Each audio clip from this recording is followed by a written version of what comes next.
Assalamualaikum guys, hai apa kabar nih kalian? Semoga baik-baik aja ya. Jadi pada video kali ini aku mau ngebahas alur cerita dari film horor yang berjudul Door in the Wood. Film ini bakal menceritakan sebuah keluarga yang menemukan pintu misterius di tengah hutan. Dan tentu aja pintu ini bukanlah pintu biasa guys. So seperti apakah kisahnya? Kita langsung aja ke isi cerita film selengkapnya.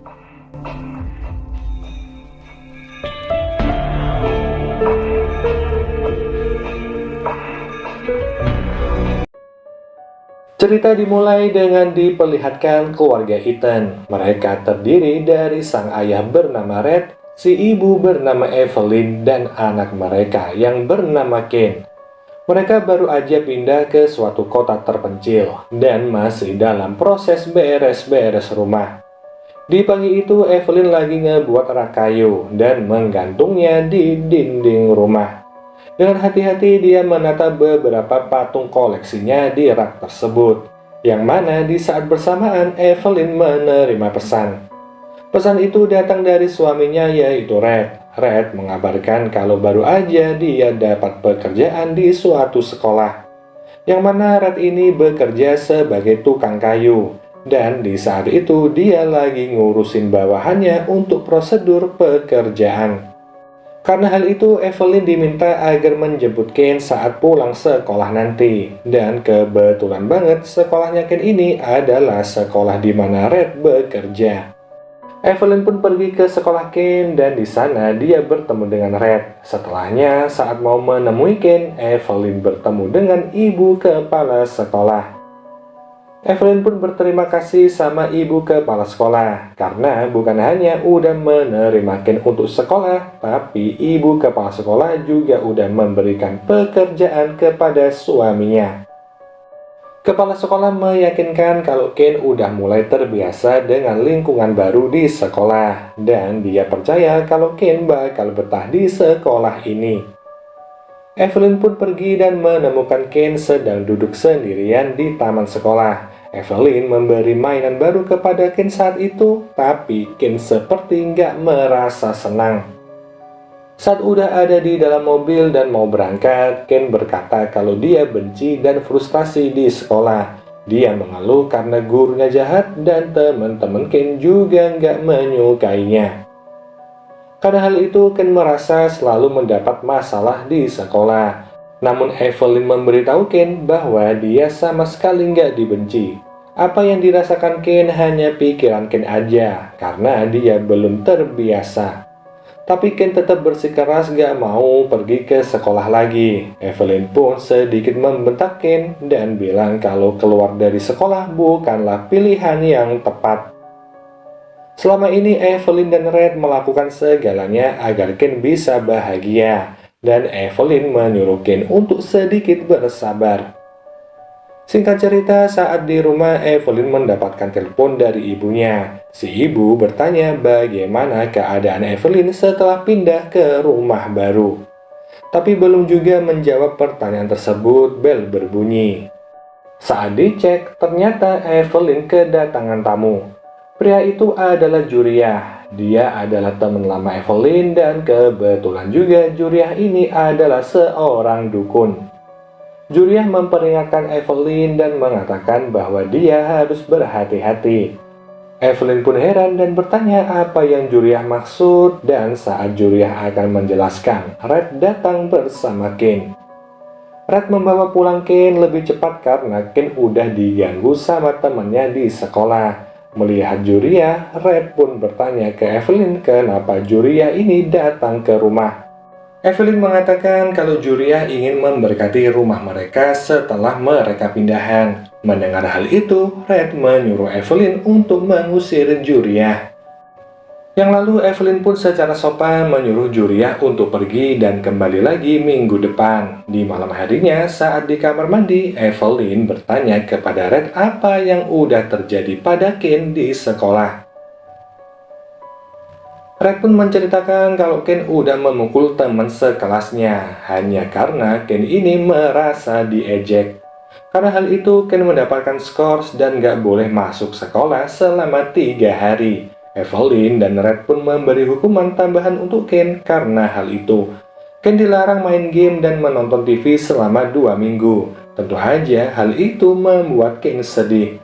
Namun Ken seketika senang saat tahu kalau kedua orang tuanya ini akan mengajaknya untuk mendaki gunung. Di pagi harinya, Ken mendadak masuk ke kamar orang tuanya dan melompat-lompat di tempat tidur. Ken sangat bersemangat untuk mendaki gunung hari ini.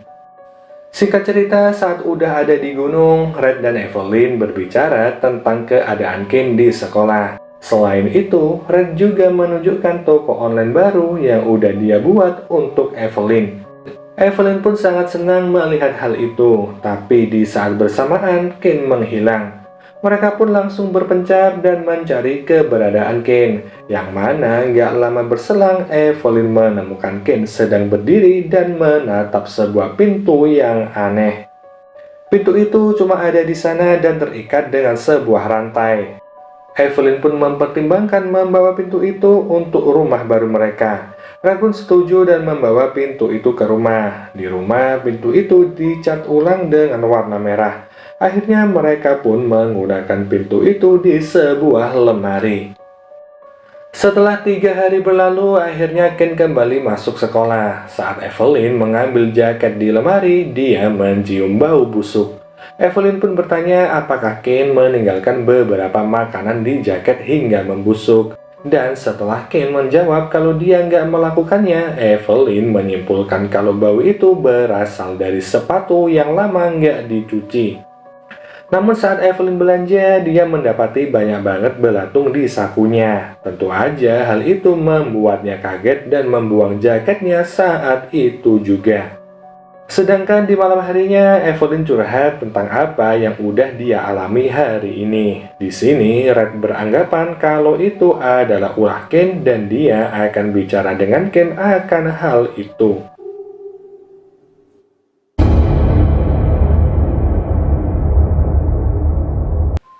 Saat Evelyn mau ambil air di dapur, dia dikagetkan oleh sesosok hantu. Namun hantu itu segera menghilang setelah Evelyn menyalakan lampu. Di saat yang sama, ternyata Ken juga berada di situ. Dia bilang kalau dia habis bermimpi buruk dan gak bisa tidur. Ken bermimpi berjalan di sebuah rumah dengan banyak kamar, yang lalu dia diikuti oleh beberapa sosok iblis. Mendengar hal tersebut, Evelyn meyakinkan kalau hantu itu nggak ada. Asalkan Ken nggak selalu memikirkan hal menyeramkan, pasti mimpi buruk nggak akan terjadi. Evelyn pun membacakan doa sebelum tidur, dan saat Ken udah tidur, dia keluar dari kamar Ken. Namun di saat itulah terlihat tangan yang keluar dari lemari.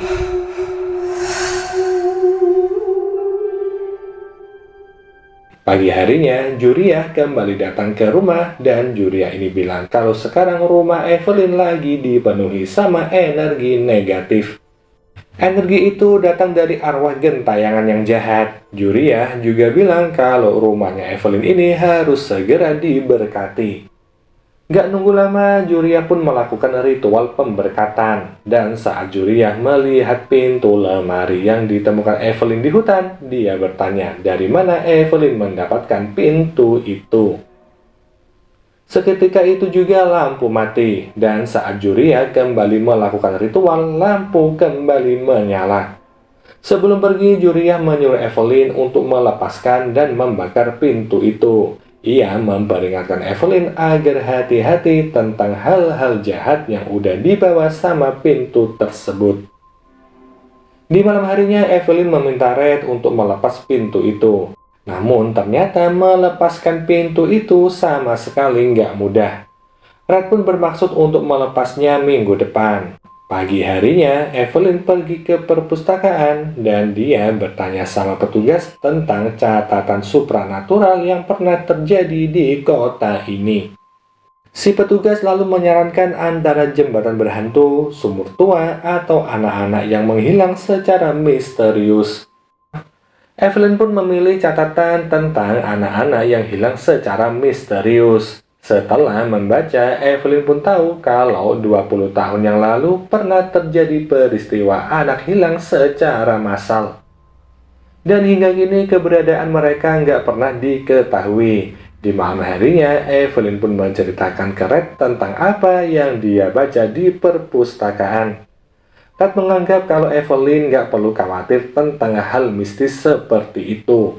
Red juga nggak suka Juria datang karena menyebabkan Evelyn jadi berpikir yang enggak-enggak.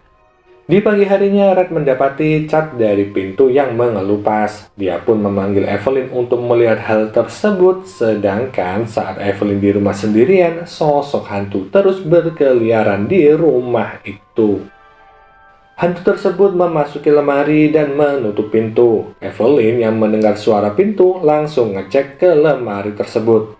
Tapi ternyata nggak ada apa-apa. Yang kemudian di saat yang sama Evelyn mendapatkan pesan dari Red bahwa Evelyn harus ke sekolah sekarang juga. Dan ternyata Ken udah dikeluarkan dari sekolah. Ken melakukan kekerasan di hari itu, namun Red mencoba pasrah dan berniat untuk mengajak Ken pergi bekerja bersamanya. Di pagi harinya Red mengajak Ken untuk ke tempat kerja. Sedangkan Evelyn yang ada di rumah sendirian menemukan beberapa berkas tentang hilangnya anak-anak kota secara misterius. Dari catatan itu, Evelyn pun pergi ke rumah Nyonya Branford, ibu dari salah satu korban anak yang hilang bernama Maggie. Nyonya Branford menceritakan kalau dulu rumahnya pernah terbakar, namun pintu itu adalah satu-satunya barang yang selamat dari kebakaran. Nyonya Branford sadar kalau ada keanehan dengan pintu itu, yang mana setelah anaknya hilang secara misterius, Nyonya Branford mengubur pintu itu di tengah hutan. Namun keesokan harinya pintu itu kembali ke rumahnya. Dia pun mengikat pintu itu dengan rantai dan meninggalkannya di tengah hutan. Dan emang sejak saat itu nggak ada lagi kasus anak hilang.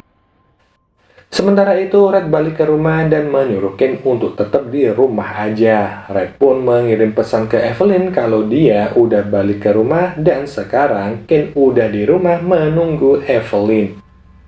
Sadar kalau Ken dalam bahaya jika berdekatan dengan pintu itu, Evelyn cepat-cepat balik ke rumah. Saat tiba di rumah, pintu terkunci. Di saat yang sama, Red datang dan mendobrak pintu. Namun semuanya udah terlambat. Ken udah jadi korban dari pintu iblis tersebut. Mereka berdua pun lapor ke polisi atas kehilangan Ken. Namun setelah berhari-hari nggak ada kejelasan, Evelyn berpikir untuk meminta bantuan Juria. Saat Juria datang, Juria berkata kalau mungkin semuanya belum terlambat, karena masih ada kemungkinan untuk membawa Ken kembali.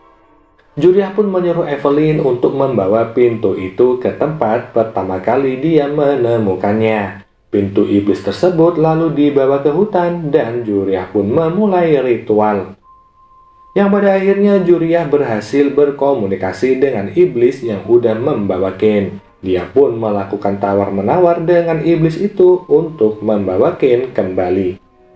Hingga setelah beberapa lama berkomunikasi dengan iblis tersebut, si iblis berkata kalau semua keputusan ada di tangan iblis terkuat.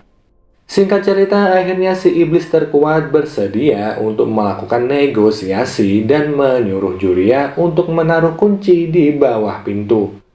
Saat kunci ditaruh di bawah pintu, ada sosok tangan iblis yang mengambil kunci tersebut. Sesaat setelahnya, semua lampu padam dan kondisi menjadi gelap. Juria pun menyalakan lentera dan di saat itulah arwah dari para korban pintu iblis terlihat. Setelah arwah-arwah itu lenyap, pintu terbuka. Mereka bertiga pun masuk ke dalam pintu itu dan di alam gaib ini, Red dan Evelyn menawarkan diri mereka untuk menggantikan Ken. Tapi sayangnya si iblis nggak tertarik sama orang dewasa. Si iblis menyukai anak-anak karena rasa takut mereka bisa membuat iblis itu lebih kuat. Si iblis pun bertanya apa yang Red dan Evelyn mampu berikan kepadanya. Evelyn berkata bahwa dia akan memberikan segalanya dan si iblis pun merasa itu lebih dari cukup. Yang kemudian Ken dilepaskan. Setelah itu, Juriah menyuruh mereka bertiga untuk meninggalkan kota ini. Keesokan paginya, Evelyn dan Ken pergi dari kota. Rumah mereka pun dijual, tapi Red masih akan menyelesaikan pekerjaannya di sekolah. Yang mana dia memasang pintu iblis itu di sekolah. Kenyataannya, sebagai ganti dari Ken, Red memasang pintu itu di sekolah agar si iblis bisa lebih mudah mencari korban. Yang setelahnya Red ini pergi dari kota itu tanpa rasa bersalah. Lalu film ini pun berakhir.